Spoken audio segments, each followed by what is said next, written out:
Lauren Jurek. My name is Emily Merrider. The title of our performance is Marian Anderson, the voice that challenged equal rights. In 1896, under the Supreme Court's decision in Plessy v. Ferguson, legalized discrimination against blacks in the United States. By the 1900s, under this doctrine of separate but equal, racial discrimination and segregation were a common part in American life. Blacks and whites attended separate schools, drank from separate drinking fountains, and sat in separate sections in theaters and traveled in separate train cars. However, one young woman would play a unique role in challenging the rights that were denied to blacks. She would bring the African-American struggles for recognition and equality to the nation's attention by using her singing voice. And that singer, known for breaking down the racial barrier, was Marian Anderson. She would become a symbol of the early civil rights movement, when in 1939 the Daughters of the American Revolution denied her the right to sing at the Constitution Hall in Washington, D.C. because of the color of her skin. One of her first memorable encounters with segregation took place during high school, when she tried to enroll at a local music school. I, Marian Anderson, will always remember that moment when I went to pick up an application for that music school. I got in line with the rest of the girls, but when it was my turn to pick up an application, the lady looked over my head and moved on to the next person in line, so I was the only one left. What do you want? I'm here to pick up an application. We don't take color. We don't take color? Didn't I have a right to get into that school? I thought I did. And didn't they have a responsibility to at least give me an application? We don't take color. That was the common reason used by music schools to turn Marian away. However, that didn't stop her from taking voice lessons from the famous Italian voice master, Giuseppe Boghetti, who would have the most impact on her singing career. In 1925, Boghetti entered Marian in a national music league competition against 300 other singers, and Marian won. By winning the contest, she earned a solo performance with the New York Symphony Orchestra. Her achievement in New York would eventually bring her to a tour in Europe. From 1933 to 1935, Marian toured through Europe and achieved great success as people flocked to see her. The famous conductor Toscanini said, "A voice like yours is heard only once in 100 years." Her manager Sohorak, who described his first encounter with Marian's voice as "chills danced up my spine. I was shaken to my very shoes." Her exposure and popularity would eventually bring her back to America, and in 1936, she would be the first African American to be invited to perform at the White House. I'm so tired. My tours in Europe were a huge success, as well as performances in cities across the U.S. Although singing at the White House for President Roosevelt and the First Lady Eleanor was a great honor, I was even more excited when I found out my manager, Sol, tried to schedule a performance for me at the U.S. Constitution Hall in Washington, D.C. Marian, we have a problem. What kind of problem, Sol? Well, the Constitution Hall is owned by the Daughters of the American Revolution, and they denied to have you perform there because the contract restricts the hall to a concert by white artists only. White artists only? What about my rights? How can this be? I represented my country with honor throughout Europe, and then to be denied the right to sing at the Constitution Hall simply because I'm black? I've sat in colored waiting rooms, hotels, and train cars, but this is completely and utterly wrong. Don't the Daughters of the American Revolution have a responsibility to let any great performer perform there, black or white? Sometimes, racial prejudice is like a hair across your cheek. You can't see it, you can't find it with your fingers, but you keep brushing it, because the feel of it is irritating. This is irritating and outrageous, and how irresponsible of the Daughters of the American Revolution. As a member of the DAR, I am completely against the idea of refusing the Constitution Hall to an amazing artist because of the color of her skin. As the wife of the president, I made the decision to resign from the DAR.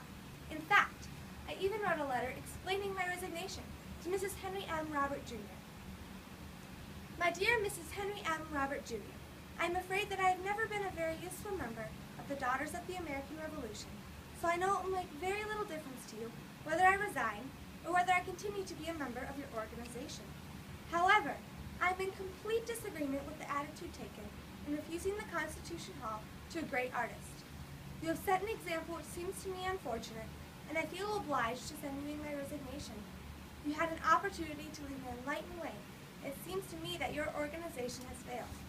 I realize that many people will not agree with me, but feeling as I do, this seems the only proper procedure to follow. Very sincerely yours, Eleanor Roosevelt. The same day I sent a telegram to the officer of the Marian Anderson Citizens Committee explaining my disappointment, and I also wrote in the My Day newspaper column explaining my resignation. I felt that it was my responsibility to speak up on this injustice and wanted to make sure that Marian Anderson was recognized. And on April 9th, 1939, Marian Anderson stood at the steps of the Lincoln Memorial in front of 75,000 Americans of all races. She was introduced by Secretary of Interior Harold Ives. Miss Anderson, distinguished guests, ladies and gentlemen, in this great auditorium under the sky, all of us are free.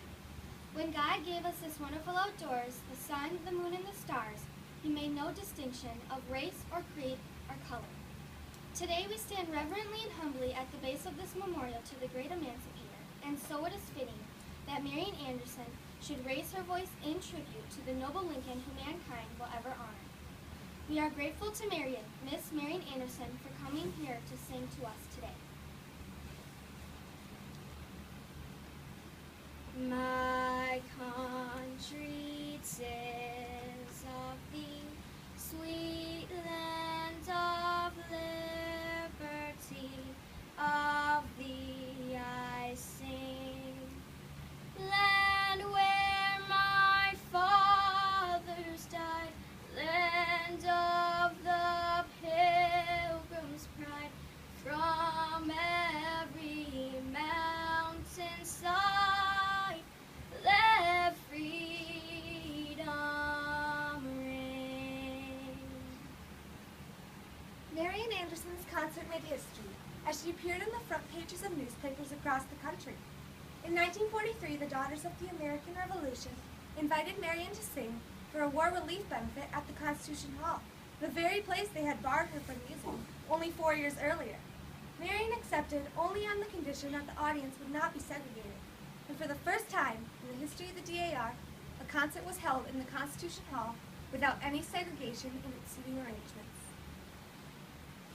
I was never very happy about singing in halls where segregation was practiced. I finally decided that I'd had enough, and I made it a rule that I would not sing where there was segregation. After World War II, Marian continued to tour the United States with numerous orchestras and became quite popular over radio and television. The Daughters of the American Revolution regretted their decision to deny her the right of performing at the Constitution Hall, and in 1952, they removed their white performers-only policy. In 1955, Marian became the first African American to appear at the New York's Metropolitan Opera. Her performance paved the way for hundreds of other African Americans to appear at the Met. I am so overwhelmed. I can't tell you what you have done for me today. When the curtains opened, everyone in the auditorium stood up and started clapping for me. 5 minutes before I even performed, this really meant something to me. That even though I was calm, they appreciated me for my voice. Today, the concert is viewed as an early struggle for equal rights. Marian's voice challenged that notion of equality. She accepted the responsibility of being a role model and a symbol of African American. She also served on the committee that created the National Culture Center in Washington, D.C., which would later be named the John F. Kennedy Center for the Performing Arts.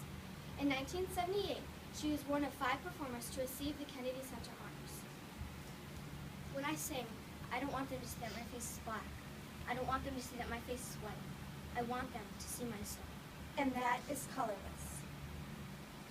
In 1984, how appropriate for Marian Anderson to receive the first ever Eleanor Roosevelt Human Rights Award for working to promote and to protect human rights. In the midst of racism, Marian displayed a calm courage, not in anger but in song. After she received the award, Marian stood at the podium and cried as the crowd applauded and then sang. He's got the whole world in his hands. He's got the whole wide world in his hands. He's got the whole world in his hands. He's got the whole world in his hands.